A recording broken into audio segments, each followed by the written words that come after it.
नमस्कार मित्रांनो, मी आपला मित्र फकीरा राठोड आपलं व्हिडिओ सपोर्ट चॅनलवर स्वागत करीत आहेत। आज आपल्याला या व्हिडिओमध्ये जाणून घ्यायचं की आपल्या मोबाईलमधून आपण आपलं मतदान कार्ड कसं डाउनलोड करायचं आहे। यासाठी आपल्याला आवश्यक असणारे आपला मोबाईल आणि आपला मतदान कार्ड। त्यासाठी आपल्याला सर्वात प्रथम आपण जर ह्या व्हिडिओवर आपण या चॅनलवर प्रथम आला असाल तर आमच्या चॅनलला सबस्क्राइब करा, कमेंट करा, फॉलो करा आणि घंटी दाबायला विसरू नका, जेणेकरून आम्ही नवीन नवीन व्हिडिओ टाकू त्यानंतर आपल्याला सर्वात प्रथम नोटिफिकेशन येईल। चला मित्रांनो, जराही न वेळ घालवता आपण आपला आजचा व्हिडिओ सुरुवात करूया। आपल्याला आपल्या मोबाईलच्या प्ले स्टोर या बटनावर क्लिक करायचं। प्ले स्टोर बटनावर क्लिक केल्यानंतर सर्च ॲपमध्ये आपल्याला जायचं आहे आणि इथं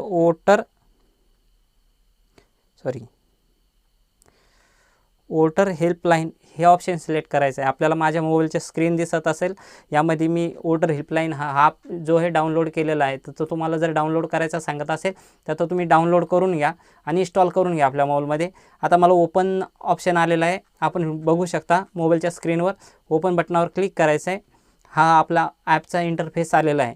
त्यासाठी काय करायचं आहे, हे होम बटनवर क्लिक करून आपल्याला ह्या 3 आडव्या ज्या रेषा दिसत आहे त्या 3 आडव्या रेषावर आपल्याला क्लिक करायचं आहे। 3 आडव्या रेषावर क्लिक केल्यानंतर हॅलो गेस्ट यूजर आलेला आहे। आपल्याला एक गेस्ट यूजरमधून आपलं ई-पिक म्हणजे मतदान कार्ड आपल्याला नाही होणार डाउनलोड। त्यासाठी आपल्याला ह्या ॲपवर लॉग इन करावं लागणार आहे। लॉग इन करण्यासाठी सर्वात प्रथम आपल्याला लॉग इन बटनावर क्लिक करायचं मित्रांनो। लॉग इन बटनावर क्लिक केल्यानंतर हे बघा, इथं आपल्याला एक अकाउंट बनवावं लागतं। अकाउंटमध्ये आपला मोबाईल नंबर, पासवर्ड वगैरे सेट करावा लागतो।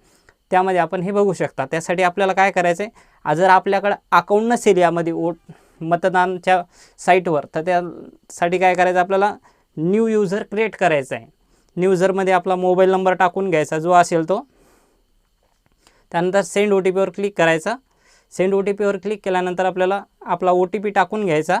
हे बघा, मी अगोदरच ॲपमध्ये इन्स्टॉल केलेलं आहे, रजिस्ट्रेशन केलेलं, त्याच्यामुळे मला यूजर ऑलरेडी एक्झिट सांगते। आपण असा आपल्याला पासवर्ड सोपा टाकून आपल्या नावाचे अक्षर @ वगैरे 1 2 3 आपण टाकू शकता। त्यासाठी आपल्याला काय करायचं आहे, आपलं रजिस्ट्रेशन झाल्यानंतर आपल्याला सर्वात प्रथम लॉग इन बटनावर क्लिक करायचं आहे। लॉग इन बटनावर क्लिक केल्यानंतर आपला जो मोबाईल नंबर या ॲपमध्ये रजिस्टर केलेला आहे, त्यासाठी आपल्याला इथं मोबाईल नंबर टाकून द्यायचा आपला। आणि आपण जो पासवर्ड टाकला होता, सोपा पासवर्ड टाकायचा मित्रांनो, जे करून आपल्याला लक्षात राहील। आपण हा पासवर्ड टाकून घेऊ। पासवर्ड टाकल्यानंतर आपल्याला सेंड OTPवर या बटनावर क्लिक करायचे। OTP आपल्या रजिस्टर मोबाईलवर जाईल। हे बघा, OTP आलेला आहे, तर आपल्याला OTP टाकून घ्यायचा आहे आणि चेक करायचं।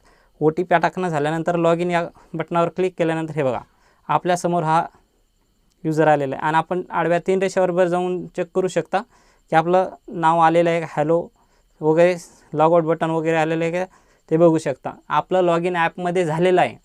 आता आपल्याला सर्वात प्रथम काय करायचं आहे, वोटर रजिस्ट्रेशन तर नाही करायचं, आपल्याला वोटरच्या सर्व्हिसेस बघून घेऊ। वोटरमध्ये आपल्याला ॲड्रेस वगैरे, आपलं बूथ कोणतं आहे वगैरे, ह्या ॲपमध्ये आपण सर्व गोष्टी बघू शकता। तर आपल्याला आज या व्हिडिओमध्ये बघायचं आहे की आपलं मतदान कार्ड कसं डाउनलोड करायचं आहे। तर सर्वात प्रथम आपल्याला माझ्या मोबाईलच्या स्क्रीनवर डाउनलोड ई-पिक या बटनावर क्लिक करायचं आहे। ई-पिक बटनावर क्लिक केल्यानंतर आपल्याला विचारलं जाईल, you have voter ID / reference number, ह्या 2 गोष्टी आपल्याकडे आवश्यक असणं गरजेचं आहे। ह्या दोन्ही गोष्टी नसल्या तर आपल्याला ॲपमध्ये तिसरा बी ऑप्शन दिलेला आहे। चला आपण व्हिडिओमध्ये पाहून घेऊ। पहिल्यांदा विचारलं आहे की आपल्याकडं मतदान कार्ड आहे का, असेल तर त्या बटनावर क्लिक करायचं, किंवा आपल्याकडे रेफरन्स नंबर आहे का, रेफरन्स नंबर जर असेल तर रेफरन्स नंबरवर क्लिक करायचं। हे दोन्ही गोष्टी नसेल तर सर्च बाय डिटेल, आपल्या नावाने, जन्मतारखेने आपण आपल्या मोबाईलनुसार, आपल्या बारकोड असेल आपल्याला ई-पिक, याच्यामध्ये आपण सर्व बघू शकता। याच्यानुसार आपण मतदान डाउनलोड करू शकता। त्यासाठी काय करायचं आहे, आपल्याकडे तर मतदान कार्ड नंबर आहे, त्यासाठी आपल्याला आय हॅव ई-पिक नंबर, तर आपल्याला आपला मतदान नंबर आपल्याला टाकून घ्यायचा आहे मित्रांनो। हे बघा, माझा मतदान नंबर टाकून घेतो मी,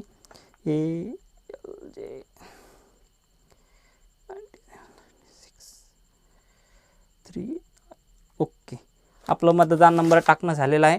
आता तुम्ही खाली बघू शकता, आपल्याला इथं आपलं राज्य निवडायचं आहे। आपलं जे बी राज्य असेल ते राज्य निवडायचं आहे। आपण महाराष्ट्र निवडला, कारण आपण महाराष्ट्राचे रहिवासी आहोत, त्यासाठी महाराष्ट्र निवडला आणि फेस डिटेलवर क्लिक केलं। फेस डिटेलवर क्लिक केल्यानंतर हे बघा मित्रांनो, माझा एकच मिनटं मित्रांनो, प्रोसीड झाला. इथं माझं नाव, वडिलाचं नाव, मोबाईल नंबरचे शेवटचे 4 अंक आणि आपला रजिस्टर मोबाईल नंबर आणि आपलं राज्य येऊन जातं आहे. ही डिटेल आपल्याला आल्यानंतर आपल्याला काय करायचं आहे, प्रोसीड बटनावर क्लिक करायचं आहे. प्रोसीड बटनावर क्लिक केल्यानंतर आपल्याला OTP येईल. OTP घेतल्यानंतर OTP तिथे एंटर करायचा. एंटर केल्यानंतर आपला मतदान कार्ड डाउनलोड होईल. धन्यवाद मित्रांनो, शेवटपर्यंत व्हिडिओ बघितल्याबद्दल धन्यवाद.